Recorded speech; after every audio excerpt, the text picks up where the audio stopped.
অনেকে এ বিষয়ে প্রশ্ন তোলে, মানুষ যখন মারা যায় তার দেহ ধীরে ধীরে পচে যায়, হাড়গোড় ভেঙে মাটির সঙ্গে মিশে যায়। তাহলে এমন অবস্থার পর আল্লাহ তাআলা কিভাবে আবার মানুষকে জীবিত করবেন? তাদের কাছে এটি অবাস্তব ও অসম্ভব বলে মনে হয়। কিন্তু এই প্রশ্ন নতুন নয়। মানবজাতির ইতিহাসে প্রতিটি যুগেই মানুষের মনে এই প্রশ্ন জেগেছে। আর আল্লাহ তাআলা মানুষের এই সংশয়ের জবাব দিয়েছেন শুধু কথার মাধ্যমে নয়, বরং বাস্তব ঘটনার মাধ্যমে। নবী মুসা আলাইহিসসালামের যুগে বনি ইসরায়েলের মধ্যে এক ব্যক্তি নিহত হয়। তার হত্যাকারী কে, এ নিয়ে তারা একে অপরের বিরুদ্ধে অভিযোগ করতে থাকে। তখন আল্লাহ তাআলা সেই নিহত মানুষটিকেই অল্প সময়ের জন্য জীবিত করেন। জীবিত হয়ে সে নিজ মুখে তার হত্যাকারীর পরিচয় প্রকাশ করে দেয়। এই ঘটনাটি আল্লাহ তাআলা উল্লেখ করেছেন পবিত্র কোরআনের সূরা বাকারার ৭২ ও ৭৩ নম্বর আয়াতে। এটি ছিল মৃত মানুষের পুনরুজ্জীবনের এক বাস্তব ও স্পষ্ট দৃষ্টান্ত। এরপর আল্লাহ তাআলা আমাদের সামনে তুলে ধরেন আরও এক গভীর শিক্ষা বহনকারী ঘটনা। এই ঘটনাটি ঘটেছিল উজাইরা আলাইহিস সালামের জীবনে। একদিন তিনি এমন একটি জনপদের পাশ দিয়ে যাচ্ছিলেন যা সম্পূর্ণরূপে ধ্বংস হয়ে গিয়েছিল। চারদিকে পড়েছিল ভাঙা ঘরবাড়ি আর মানুষের ছড়িয়ে থাকা হাড়গোড়। এই দৃশ্য দেখে তিনি বিস্ময়ের সঙ্গে ভাবলেন, মৃত্যুর পর আল্লাহ কিভাবে এই জনপদকে আবার জীবিত করবেন? এই ভাবনা অবিশ্বাস থেকে আসেনি, বরং এটি ছিল আল্লাহর কুদরত আর তার সৃষ্টিশক্তি নিয়ে গভীর চিন্তা। তখন আল্লাহ তাআলা তাকে ১০০ বছর মৃত অবস্থায় রাখলেন, এরপর আবার তাকে জীবিত করলেন। আল্লাহ তাআলা বলেন, أو كالذي مر على قرية وهي خاوية على عروشها قال أنى يحيي هذه الله بعد موتها فأماته الله 100 عام ثم بعثه قال كم لبثت قال لبثت يوما أو بعض يوم قال بل لبثت 100 عام فانظر إلى طعامك وشرابك لم يتسنه وانظر إلى حمارك ولنجعلك آية للناس وانظر إلى العظام كيف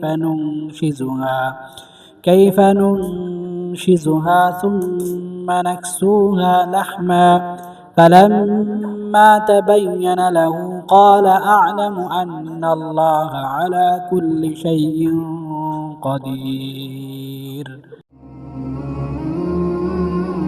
আল্লাহ তাকে জিজ্ঞেস করলেন, তুমি কত সময় এভাবে ছিলে? তিনি বললেন, একদিন অথবা দিনের কিছু অংশ। আল্লাহ বললেন, না, বরং তুমি ১০০ বছর এভাবে ছিলে। তার খাবার ও পানীয় ছিল অক্ষত, কিন্তু তার বাহনটি পরিণত হয়েছিল শুধু হাড়ের স্তূপে। তারপর আল্লাহ তার সামনে হাড়গুলোকে একত্র করলেন এবং তার ওপর আবার গোশত পরিয়ে দিলেন।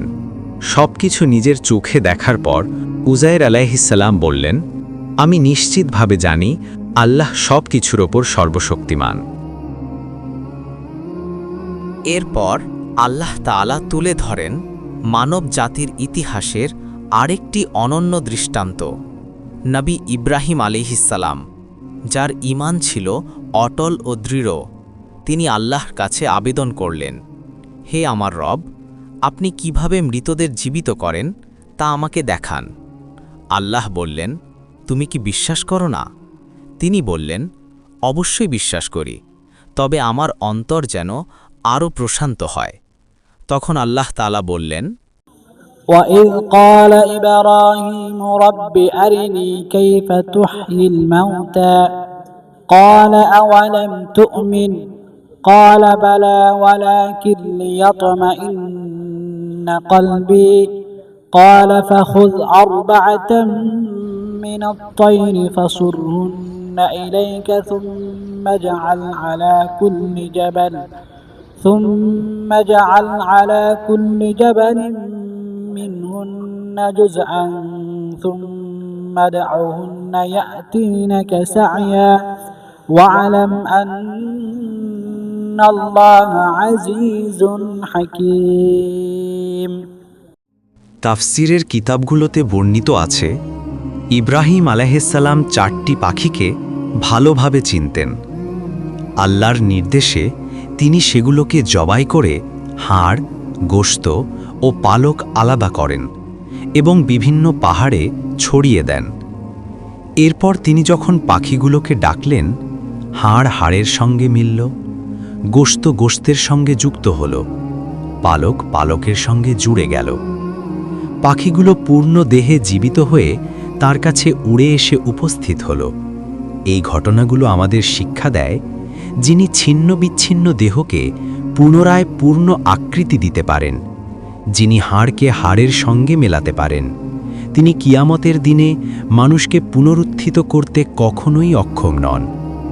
নবী ইব্রাহিম আলাইহিসসালাম প্রশ্ন করেছিলেন, কিন্তু তিনি কখনো অবিশ্বাস করেননি।